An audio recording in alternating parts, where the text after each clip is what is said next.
Good morning, evening, afternoon, wherever you are in the world. This is Harrison Smith with another episode of Cinema just before the U.S. Thanksgiving. And I'm going to give you a little shout out to Deadly Grounds Coffee. Everyone thinks because you're a zombie, you don't know good coffee. Well, they're wrong. We have very active lifestyles. It's not all wandering the countryside aimlessly or scaring passing motorists. And we all love a good cup of joe. And there's only one brew that gets my seal of approval. Deadly Grounds Coffee is my guilty pleasure. Bold, robust, delicious. It's coffee that can wake the dead.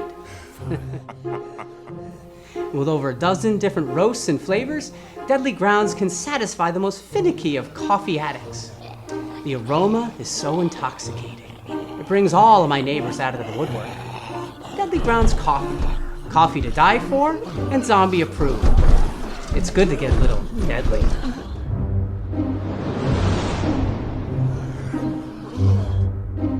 Use the front door! Oh, they're so disgusting. Well, Ghostbusters Afterlife has dropped in theaters, and over the weekend it's done pretty well. From what I understand, over $60 million at the box office. And again, just real fast, a disclaimer that cinema is not film reviews, but I'm going to make it very clear. I'm going to be talking about this film and what I see as the fabricated anger. Again, I don't know why people get so angry over this shit. However, there will be spoilers. So if you have not seen the film and you don't want anything ruined for you, it's time to hit stop now. So I went to see the film in theaters. And, look, it really doesn't matter what I think, but I will say I enjoyed it overall. But there are a couple things that I want to go over about this because we are seeing something interesting in the filmmaking process. And that's what this episode is about today. And the number one word, today's episode, to go Sesame Street wise, is brought to you by the word nostalgia. There's no way to talk about Ghostbusters Afterlife without talking about, of course, the original film, its 1989 sequel, which overall this film ignores, just so you know that. There's some brief tips of the hat to it, especially that Dan Aykroyd is working in his occult bookstore. However, overall, not much there about Ghostbusters 2. No mention of Vigo or the Statue of Liberty, the pink slime, none of that. They just kind of pretended that one didn't happen. And that dovetails right into then the 2016 Ghostbusters film, which is why we got that film. Because of the way that Ghostbusters 2 was made and the poor taste that it put in a lot of people's mouths, including Bill Murray. And then add to it that Bill Murray had his falling out with Harold Ramis, which we will get to. That's why we got Ghostbusters 2016. And I'm going to talk about that momentarily. However, I want to make it very clear here that I am dispelling the myths of racism and misogyny and sexism for the failure of 2016. 2016 failed. The Ghostbusters 2016 failed because it had a shitty script and lackluster directing. And again, if you liked it, good for you. But overall, was it a great film? No. In fact, I will argue that it really wasn't much of a film at all. It showcased a bunch of really wonderfully talented people. And while people always go for Melissa McCarthy, I am all about Kate McKinnon. So it had nothing to do for me or for many, many people that this was a female-driven Ghostbusters. And we'll get into how I feel that a lot of that stigma could have been reduced by just a very, very simple act. And I've talked about this in my previous episodes on remakes and reimaginings. We have reached a crucial time in our pop culture history. And for the first time, we can not only wax nostalgic, but we can recreate that nostalgia and we can recycle it. We can even cannibalize it, if you will. So bear with me as I try to explain that. Look, growing up, when I was growing up in the 70s, before the 80s hit, the 70s were waxing nostalgic for the 50s. And I've talked about this in numerous episodes, especially that's coming up even in my book. This time it's personal, which is dropping next fall. Every generation goes through that period where they look back fondly upon the things that they had as children growing up. And that's where the good old days come from and stuff like that, that we forget the bad and we just embrace the good. And while growing up in the 70s, it was all about the 50s. And on TV, it was Happy Days and Laverne and Shirley. And music was even hearkening back to some 50s feel. Movies were definitely going down that path with American Graffiti and Grease and, The Wanderers. And it just goes on and on and on and on and on. So that part we understand, but we never had a chance, other than creating a show like Happy Days or something like that, we weren't able to go back and so accurately recreate our nostalgia. So bear with me and follow me on this. So I'm going to use some examples here. I'm going to use Jurassic World, Terminator Genesis, and even the Star Wars Disney films. And here's why. In Jurassic World, which again I've talked about in my previous episode on remakes and reimaginings and repackagings, Jurassic World is not so much a reboot or a sequel as it is a cannibalization of all the other films. Jurassic World is not a sequel. It is basically a remake of Jurassic Park and combines all the other films together to the point where I've said on previous episodes, you can go on YouTube and find the direct comparisons where they recreated scenes almost shot for shot. And they play the original Jurassic Park against Jurassic World, and everything is staged almost exactly the same. And they did this in Terminator Genesis as well. They go back and they recreate the fight with T2 with the T-1000 and blah, blah, blah, blah, blah. They do all of this to recreate these scenes. So it's a new kind of thing. It isn't going back and thinking about something or talking or mentioning about something. They are literally recreating something. And they did this even in Disney's Star Wars. They recreated characters and they used CG to really bring back that nostalgia to hit you all around your senses. It's all recreated in deep detail. This is more than nostalgia. It's like nostalgia on steroids. So there's nothing wrong with nostalgia. So I'm stating that at the start of this with Ghostbusters Afterlife because one of the number one things I heard is that it pays too much lip service to the fans. So, and there is some merit to that. But is that inherently wrong? So, like I said, the 70s were nothing more than one gigantic Valentine to the 50s, and the 80s carried that right along. I mean, look at who we elected as president of the United States. We had Ronald Reagan, who was a direct throwback to the 50s. And what was one of the number one box office hits of the 80s? Back to the Future. We get the nostalgia part. But even going back, for example, in Back to the Future, they didn't recreate Ronald Reagan. They didn't recreate literal stars that were playing on the screen along with the present day actors. So this is very, very different what we're seeing now. In many ways, nostalgia is a way of mourning for what is now gone. And I think, ladies and gentlemen, that is the center and the soul, if you will, to Ghostbusters Afterlife. I saw Fright Night 1985 back in theaters in 1985. And Fright Night is in my top 5 of all-time favorite horror movies. But I have to admit, there's nothing really scary about the movie for me. I mean, I love it, but I don't find it particularly scary. I mean, maybe if you're a little kid, you might. But overall, Fright Night is fun.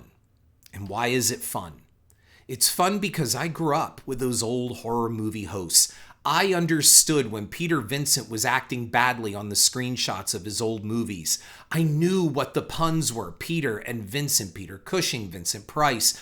I grew up with Dr. Shock and Uncle Ted. I grew up with all of these things that Tom Holland was so eloquently putting together as a goodbye letter to an era that was quickly disappearing. Home video and cable were taking away all of those things. I mean, Elvira and Joe Bob Briggs, and, if you want to use Svengoolie, they're the last of this dying breed. They're the last of an era, of a time that all of us miss, many of us miss, that can relate to that time.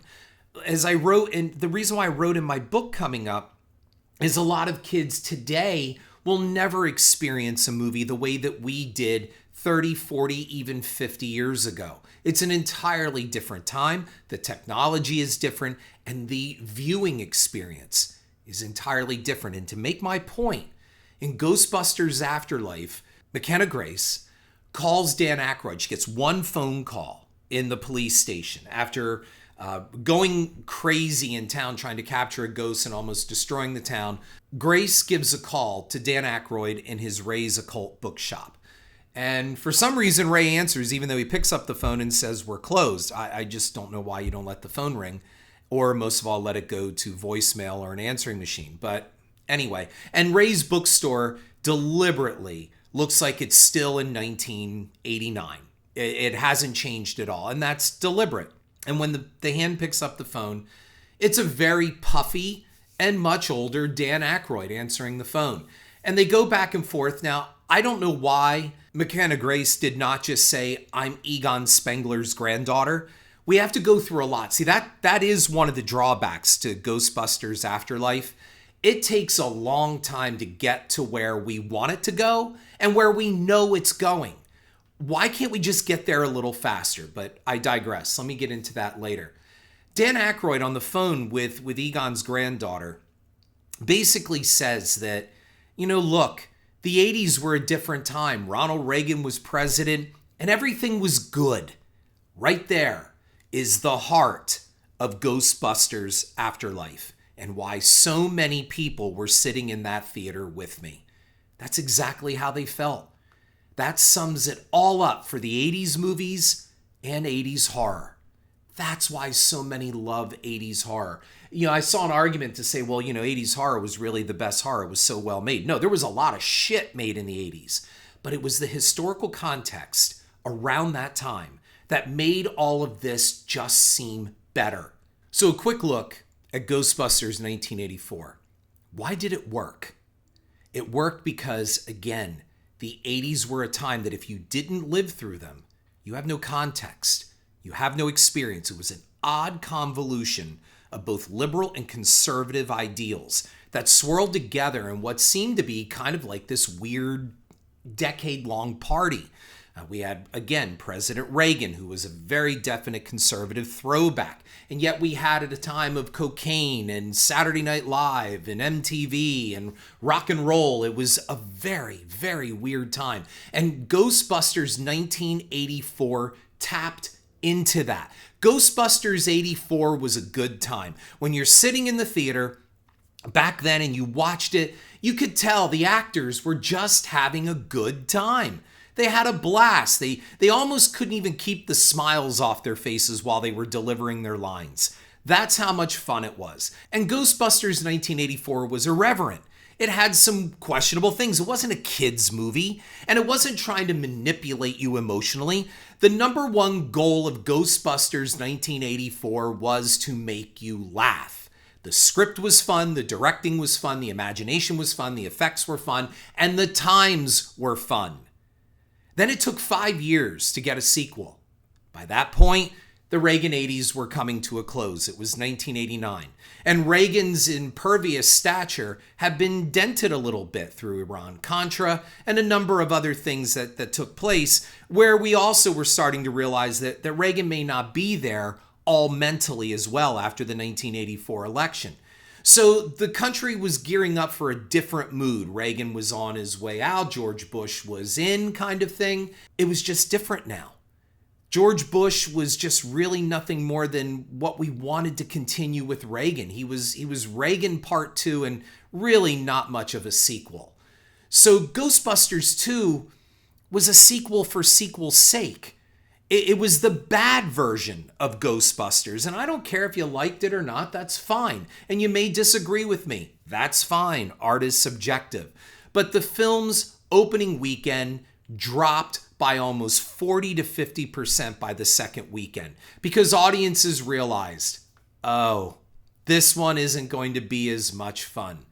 The script was a mess, And all of it as well, it directly impacted a Ghostbusters 3 by keeping Bill Murray away from doing another entry. Even Bill Murray has disowned Ghostbusters 2, which is why I suspect that very little, if anything, of Ghostbusters 2 is mentioned in Ghostbusters Afterlife.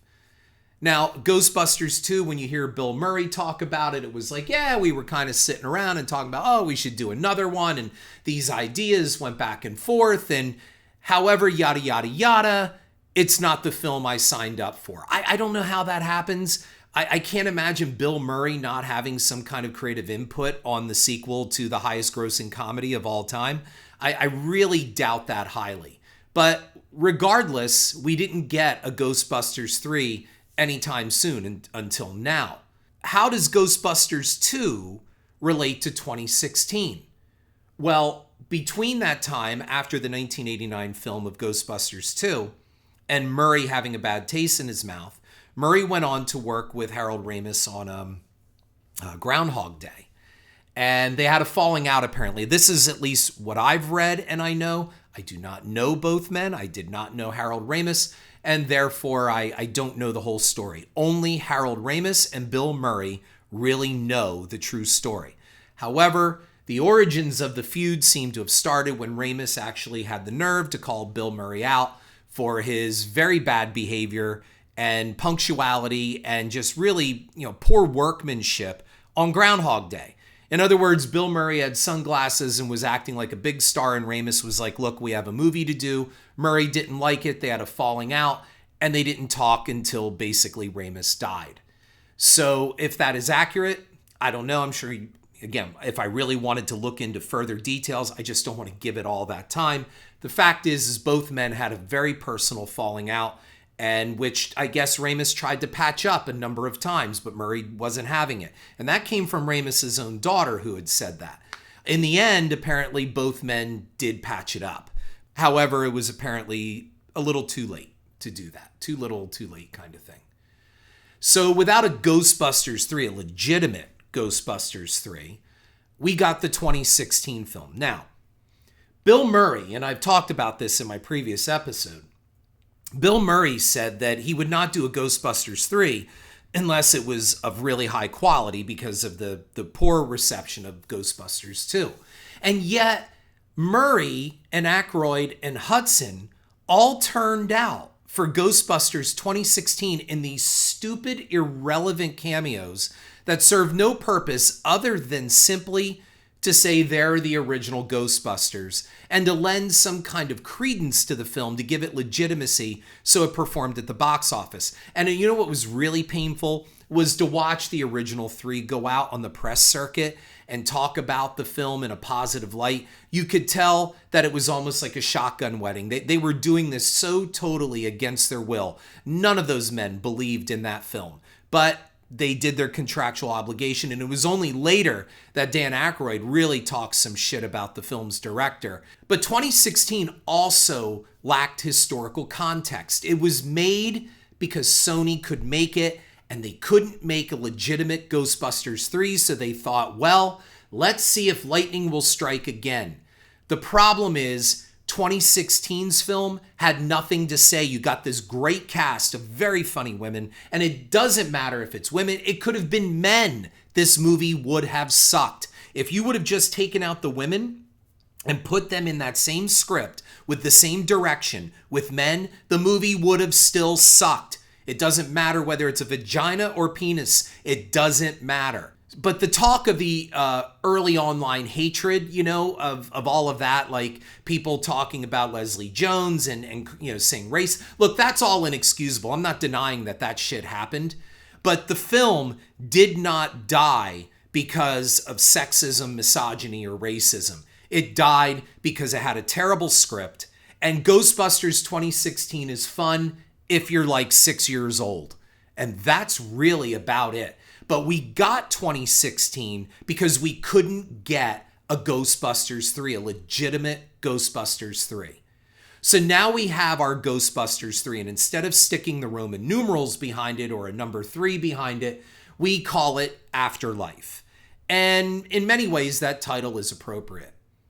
Ghostbusters Afterlife is really a total switch in tone. It has none of the tone of the first two films. And I don't know if that's a bad thing. I think actually it's a good thing. But really the problem that I have with the new tone isn't that it isn't so much like the previous Ghostbusters films, but that it's too much like Stranger Things. And I think some of you are sitting there going, thank you, Harrison. Because really what we ended up in Ghostbusters 3 Afterlife is we really got Stranger Things with the three original Ghostbusters showing up at the end. That's really the feel that we got. I also use this comparison, that Ghostbusters 1984 was kind of like how Batman 1989 was versus Ghostbusters Afterlife being much like Batman Begins. Do you follow that analogy? Ghostbusters 1984 is to Batman 1989 as Ghostbusters Afterlife is to Batman Begins. That's the connection that I made. It's got a much more realistic tone, and less, that smarmy kind of inside joke feel that the first two films did. I mean, I always felt that Bill Murray just always had some kind of inside joke that he was just busting to tell the audience, but he just didn't want to. He always had that look on his face. The entire tone and look of Ghostbusters Afterlife is very different, like I said, and that is okay. The problem that I'm hearing people bitching about is that this tone is too heavy on nostalgia. Before we go there and talk about that, I mean, Jason Reitman is to be commended for taking a totally different take because, again, a lot of you out there are like, fuck the remakes, fuck the reboots, give us something different. Okay, Reitman took a different tone on this, and the previews made it very, very clear that this was going to have a very different tone. It was not going to be like 1984 or 1989. And that's what a good sequel should do. It should take us into different directions. For me, the counterbalance to that is, yes, it's different in tone, which I love. However, it's too close in tone to Stranger Things. There is no mistake that Finn Wolfhard is cast, and McKenna Grace bears as much a resemblance to Millie Bobby Brown's Eleven as she does to Harold Ramis's granddaughter. I mean, the casting is great. She really does look like she could be, actually she looks like she could be Harold Ramis's daughter. That's how good of casting it was. And the girl is fantastic in the role as Egon's granddaughter. However, to draw the correlation to Eleven and also Mike from Stranger Things is no mistake, and it's not a coincidence. Nostalgia is the lifeblood of Stranger Things. Without the 80s and nostalgia, Stranger Things is silly and means nothing. And that's really the same with Ghostbusters Afterlife. But now through the magic of CG, we can create almost anything. And in a few years, we can recreate everything. I see whole movies being recycled, old stars brought back to life, and see the end of this film as the example of this with Harold Ramis. And I see souped up versions of whatever we want. We can go back and do whatever we want. Like what George Lucas did with Star Wars, the original trilogy, adding all the digital effects. We can do that and more. So we can now take our nostalgia and we can manifest it. And that's both good, but it's also very disingenuous because it's not the same. It's not the same as those times. You can echo those times, but it's like living in the Matrix. It's like, when you sit there and the guy says, like, I'm eating this steak and right now my mind says this steak is great, but this is nothing more than ones and zeros. There is no taste to this steak. And sometimes that's the case with nostalgia. You can't go back. You can't immerse yourself back into that world. You can't be 14, 15, 16 again. You can't. And I think therein lies the conflict, which I'm going to be getting to, as to why there is so much anger sometimes with these nostalgia-driven films. Now, the danger in Ghostbusters Afterlife is not getting anything new or original. The pretext of nostalgia creates an almost perfect defense mechanism.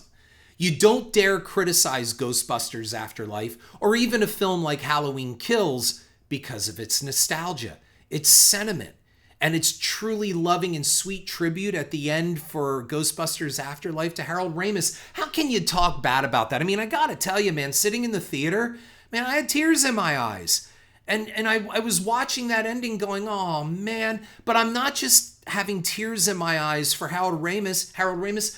I never met the man. I don't know him. He wasn't a personal friend of mine. And I never really got choked up over the passing of celebrities, because really what the passing of celebrities really means, it is just another mile marker for our own mortality. You get this nostalgia, this very heavy nostalgia, and again, Ghostbusters Afterlife, this is the fuel that it runs on. This is what fuels the proton packs. It's just amazing how strong the nostalgia is. But the anger comes from the overuse of this nostalgia, and here's an example. I think maybe this might be close. It's like getting mad at that sweet family member who got you a gift. It could be grandma, it could be an uncle, it could be grandpa. It could be a really shitty gift. It could be a bad handmade gift. You ever get those? Or something that you absolutely didn't need or already had. But you so love the relative that gave you this and who did this for you because you knew that the gift was given and gotten out of love. You don't say, I fucking hate this. You smile, you say thank you, and you sometimes give a warm hug because that's really the right thing to do. I think that's somewhat fair to say about Ghostbusters Afterlife. It's not the perfect gift, and it's really not what everything we wanted. It's not everything we wanted, and it's not really something we needed. But it was given to us as such a sweet gesture that you almost really can't bitch about it. So that's where I think the conflict comes in. There's anger that comes here because we want to love it, and yet there are things about it we don't love, but you can't really get angry over it because it was meant with all the sincerest of intentions. Does that make any sense? I couldn't help but wonder what Bill Murray's reaction was to the ending of this film. If you've seen the film, you know what I mean. I imagine he harbors some guilt and remorse over his falling out with his best friend, Harold Ramis. Whatever the exact reasons, like I said, only the two men really know, it did result in no Ghostbusters 3, but I wonder what Murray thought when he was sitting in the screening room. I'm sure they previewed this. And he sits there and he watches it, and he sees that, that he sees Harold Ramis standing beside him again in this ghost form. And they don't let Ramis speak, which I think was brilliant. I thought it was a terrific choice not to have Harold Ramis speak because he didn't have to. His mere presence there said so much. And that is a really big props to Jason Reitman and the screenwriters that they didn't make Egon speak. But man, the way they aged him and the recreation of him, I don't know if I'm sure what they did is they used a real actor and then they used CG with face swap and that deep fake stuff. And I'm telling you, it looks like Harold Ramis aged naturally and is in this Force ghost kind of feel, and that's okay.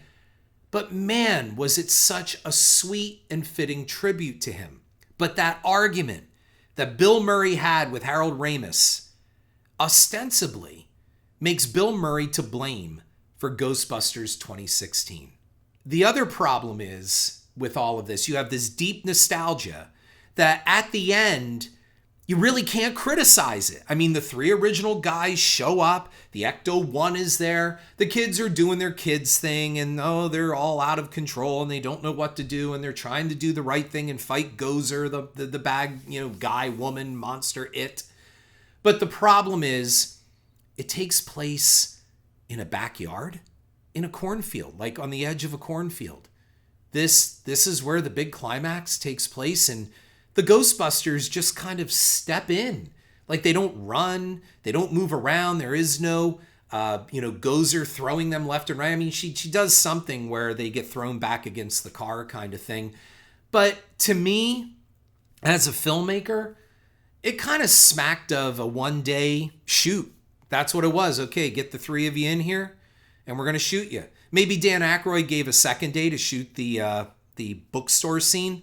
But to me, it felt like they all just kind of showed up, except for Ernie Hudson, and I'll get to that in a moment. But the end of the 1984 film, had Mr. Stay Puft and this giant demonic temple on the top of a skyscraper and the Ghostbusters rising up to the skyscraper to defeat the monster at the top.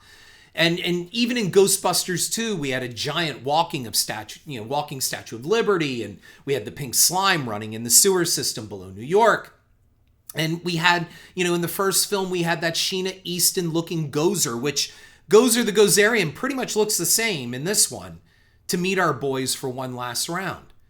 But it takes so long to get there and where we know we are going. Maybe it was a directorial or screenwriting choice to say, we're going to scale this down. We're going to give you the opposite of what the other two films did, because both of them had, like I said, these giant epic climaxes. We're going to give you something simple and more human and more heartfelt, because at the end it is very personal, and personal in a lot of ways, more than I think any audience can really understand. I think there is something far more personal going on for Bill Murray and Harold Ramis at the end of this film. And maybe that's a reason why Jason Reitman didn't really give us this show-stopping special effects ending. Maybe it is. We don't have to love it. It's hard to hate it, because it's just, again, it's that gift that really well-intentioned, sweet relative gave you. Like I said, sadly, two of the three Ghostbusters, they just showed up for that day's shoot, and they shot their shit and they got out. I mean, Murray, really, you take all this aside, take your personal love or whatever for the film aside. Murray looks tired and bored. And Aykroyd does his thing, but he seems tired as well with okay, I gotta do this kind of feel to his line delivery. You'll see what I mean when he demands a Gozer leave, which is a direct reference back to the original film where, Bill Murray said something like, yeah, Ray, that ought to do it. Something like that. Well, we get something like that. It just all feels phoned in. The only one who seemed truly glad to be there and who finally got his due as a character was Ernie Hudson. Winston turned into the heart of the Ghostbuster team. And he's the guy now who could ultimately save and resurrect the Ghostbusters. Maybe that's what they have in mind. And folks, you need to stay all the way till the end. I won't tell you there are two post-credit sequences here. Well, one's a mid-credit sequence and the other is a post. And I will say this, the mid-credit sequence, which features Bill Murray and someone else I'm not going to get into. I'll try to keep some surprises here. But boy, does that feel phoned in. That feels like they just sat down and Jason Reitman said, go ahead, do your thing. Just give me something. That's really what it felt like. So just make sure you stay all the way to the end, folks. The last scene is imperative to the future of the entire franchise. And I'm glad that they gave that to Ernie Hudson, who really brought something cool to the very limited time that he had on screen. We do have a lot of pandering to fans. And again, that's okay. But in filmmaking, a cardinal rule is reverence kills a sequel. Nothing kills a sequel like reverence. And Superman Returns was said to have failed because of its over-heavy love for the original Richard Donner films. And it tripped all over itself. Well, we have a very slow build-up to a backyard climax in a cornfield. I guess. What saves the ending, as I said, is that tribute to Ramis. Reitman made this Ramis's movie, and even at the end, before the movie is even over, it says, for Harold. And that is admirable. I don't think I have ever seen a film so fittingly and sweetly honor a deceased actor as Ghostbusters Afterlife. That's what saves an otherwise underwhelming ending. Look, I was in a packed theater, and the reveal of Murray, Aykroyd, and Hudson together again was to elicit applause at the critical danger point of the film. Instead, the theater was silent. Why didn't we see this movie take place in another city? Why not New York City? I know the argument is, well, the last two, and even the 2016 took place in New York City. But New York City was the soul of the first film. no other city would have worked. Instead, we basically get Hawkins, Indiana in the middle of Oklahoma. And for being a hayseed, redneck, Walmart-loving town, it is certainly a diverse one. That was something of a bit of a surprise. In fact, someone I saw the film said to me, they go, wow, pretty diverse for, redneck Oklahoma. I mean, we have the African-American young lady, and we have the Indian kid in the kitchen, and we have the Asian boy, and I get all of that, and I'm not being racist. I'm just saying that sometimes it felt a little forced. How is that no different than people saying, well, all they did was plug women into the roles of the 2016 film? Again, I'm all for diversification. It has nothing to do with that. I'm just saying that the location, not the choosing of the actors, the location was the problem. The location didn't fit the characters, but I guess we go on. I don't know why. Why would the guy who built the skyscraper in New York City and set all the occult stuff into motion, be out in the Midwest? I know there's something about the selenium mines and all of that, and that he built the skyscraper out of that, the I-beams. I get it, I guess. You couldn't have found a better place to plug in all these diverse characters where in reality you're not going to find these diverse characters. Again, that's just a little factor that takes you out of the narrative of the movie. What makes this film and what gives it its real heart, aside from the Harold Ramis stuff, is McKenna Grace, whose performance transcends fan service and nostalgia. We root for her. We really, really like her, and she is terrific. And that's hard to say, though, for almost every other character in this film, especially Carrie Coon, who just might be one of the most bland and yet unlikable on-screen mothers I have seen in some time. Aside from occasional fretting for her daughter, she is a hack mom, a deadbeat mom living on the balls of her ass and for herself. And I don't care, she was awful about her father when she's talking about Egon, and she ends up calling him an asshole in the movie. And yeah, I know there's the patching up at the end and all that. Was she really a stand-in for Bill Murray? Did Bill Murray say those things that, hey, Harold was an asshole? Because it all seems like at the end, a lot of this goes again toward Bill and Harold making up and saying some of the things that needed to be said. And Paul Rudd, everybody raves about Paul Rudd for his plainness, for his average guyness. And you know what? He really plays it up here because, in my opinion, he sleepwalks through most of this movie, and he is a poor Rick Moranis substitute by the time we get around to the old 1984 plot of the gatekeeper and keymaster shenanigans. That scene, with Paul Rudd and Carrie Coon, it evoked the Sigourney Weaver and Rick Moranis thing. And I was reminded while that was all going on of just how much better the previous chemistry was between Weaver and Moranis. I'm going to say that the anger, in quotes, hating in quotes, for Ghostbusters Afterlife is really misplaced sadness. I'm going to be acting as therapist here on cinema. We are coming to the end of things, ladies and gentlemen. A bunch of us listening right now are. Look, the people that are really complaining about the film, they're not the teenagers. They're not even the 20-somethings. They're the 90s kids, the 80s kids, the kids who grew up with the original one or the 1984 one or the cartoon, The Real Ghostbusters. They're the ones who are complaining. And why? Because we know our time is running out. And if you don't believe me, all you got to do is look at the faces of Bill Murray and Dan Aykroyd. However, Ernie Hudson has defied aging. I swear, he looks only 10 years older than 1984, than when he starred in the 1984 film. But the clock is ticking, and we see it. You can hear it in Bill Murray's voice. He doesn't have that same fire and that panache that he did in the first film or even the second film. He's older now. And that's okay. We're all growing older. We're not beating the clock. None of us are getting out of this alive. And I think that is really what bothers people about Ghostbusters Afterlife. The clock is ticking down.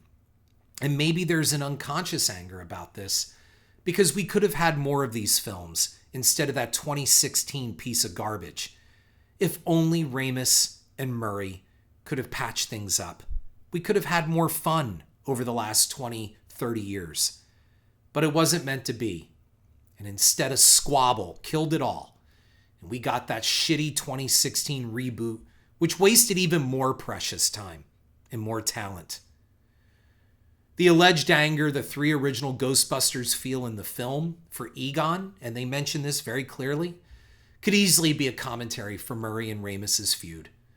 Look, Ramis's daughter, as I said earlier, is on record saying that while the two men did patch things up in the very end, her father left this world brokenhearted over his fight with Murray, over something that seemed really to be quite silly and not requiring 20 years to resolve.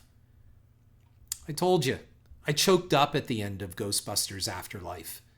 I wonder if Bill Murray did as well. Our anger is really fear. We are seeing things change around us, and fast. Technology has totally changed everything. The world of 1984's Ghostbusters is indeed, as Aykroyd stated in this new film, a different one. Ghostbusters Afterlife is an expression of mourning. In an odd way, so is Halloween Kills and even the Disney Star Wars films. Nostalgia is indeed at the core. And fan service? Yeah, it's there. Because part of us knows that studios are tapping into that demographic before we're all gone. That's what they're doing. They're using us, and we're allowing ourselves to be used. I was 16 when I saw the original Ghostbusters in 1984 in the theater. I was an usher. I was a different person then. I saw that movie how many times? In and out of the theater, standing in the back of the theater, watching sold out crowds laugh like hell and applaud. At the end, they applauded the movie. They applauded Bill Murray. Everybody got applause in that movie, and there were screams and laughter and joy. It was fun. When those theater doors opened, fun filtered out along with the sweat and the heat. People came out having a good time because the 80s overall for many and for me were a fucking good time. As I've said many times, I lived a John Hughes life. Ghostbusters Afterlife is telling all of us that very loudly. All of you 90s kids that didn't see the original film in theaters because you were too busy shitting your diapers or too scared to sit through it, you embraced the cartoon, The Real Ghostbusters, and you even embraced that 1989 sequel. That's what you got. And then home video allowed you to enjoy the first one. But guess what? The clock is running out on all of you, as it is me. And as you sat in the theater for Ghostbusters Afterlife with your kids watching it, you tried maybe to explain what a different pre-9/11 world it all was. And your kids were not listening, or maybe they just weren't caring. Maybe that made you angry. Look, Ghostbusters Afterlife is slow. It is terribly paced, and it misses a lot of opportunities to just be fun like the original 1984 film. Instead, we have a bit of a woke messaging, it's resonating there, and a focus on the present day teen angst that manifests itself in social isolation and terminal awkwardness. Yes, we get a lot of that. The guys and the girls don't know how to talk to each other and like, hey, yeah, oh. It's kind of like Michael Cera wrote those parts because that's the role he plays in every fucking movie he makes. If you're going to call yourself Ghostbusters, well, then give us some ghosts, and give us some ghosts sooner. Not some blinking lights, not some flashing things. Give us something. I mean, there are a few ghosts here, and we get some at the end, but a lot of the plot is a lot of Egon talk, but little to give us ghosts that would give the narrative punch it required. And all about that indifference thing, how the hell do you grow up not knowing your grandfather was a famous Ghostbuster? I mean, with the internet, really? Like we needed the obligatory YouTube scene of Paul Rudd showing the kids a YouTube shot of the Ghostbusters? I mean, the entire city of New York came under a supernatural attack. Don't you think that would be in the history books? Don't you think people would have talked about that for a long time to come? How did you grow up in a world not knowing that? So, especially for Egon's daughter, but let alone for his granddaughter, because they're the internet generation. Their faces are in the phones and online. And the girl, Egon's granddaughter is presented as a very, very smart young lady. She didn't know any of this. Her grandfather was a rock star. The Ghostbusters were bigger than the Beatles. How do you not know that? Was that intentional, just to show how out of tune this present generation is? Or is it just sloppy writing? I don't know. The reality is, we are not living in fun times, are we? This is not the Reagan 80s, where the decade was one big coke, music, and sex party. No, we are living post 9/11 with terrorism, COVID, domestic terrorism, public, school, and mass shootings, protests, racial fighting, and injustice. What a fun fucking time we live in now, huh? Maybe that's why Ghostbusters Afterlife is a bit more somber. So when we watch it, we want what used to be, and we just can't get it back. We are reminded by the heavy and wrinkled faces of its former stars that moved and spoke a lot faster back in the day. We find solace in Mr. Stay Puft, just as Ray said he did when he thought him up in 1984 and summoned the giant marshmallow man. You can't go home again. No matter how well computers can recreate the images of the time, it won't have the feel, because the times are different, and we are different, as we should be. I've commented before in previous episodes on overzealous fans. Fans have no ownership over entertainment properties. Buying a ticket does not give you input on the filmmaking process. It does not imply ownership. Petitions, do-overs, demands of cuts, none of that is a right. It is a delusion.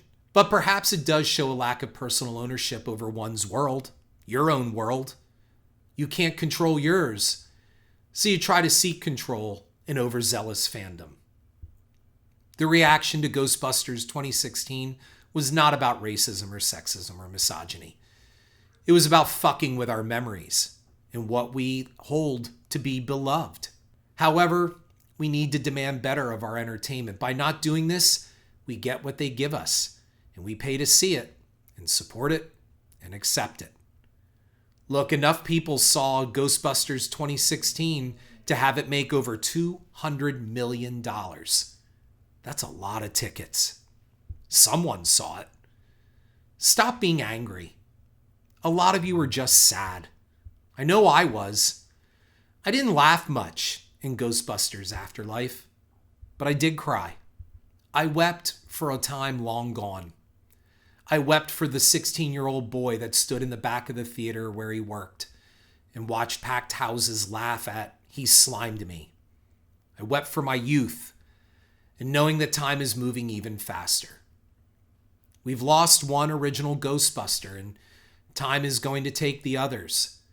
We're angry because it's all moving so fast, and we feel we have very little control over anything these days. The internet has allowed us to see this all with a microscope. Our nostalgia is packaged and now sold to us, and sometimes it's hard to accept. Just like that bad gift. All of these films are reminders of our own mortality, and there is nothing we can do to stop the clock. So whether you think Ghostbusters Afterlife is too heavy on fan servicing or dull or just not your thing, it doesn't change the fact that we are all growing older, and no amount of movie magic can stop that. This is Harrison Smith.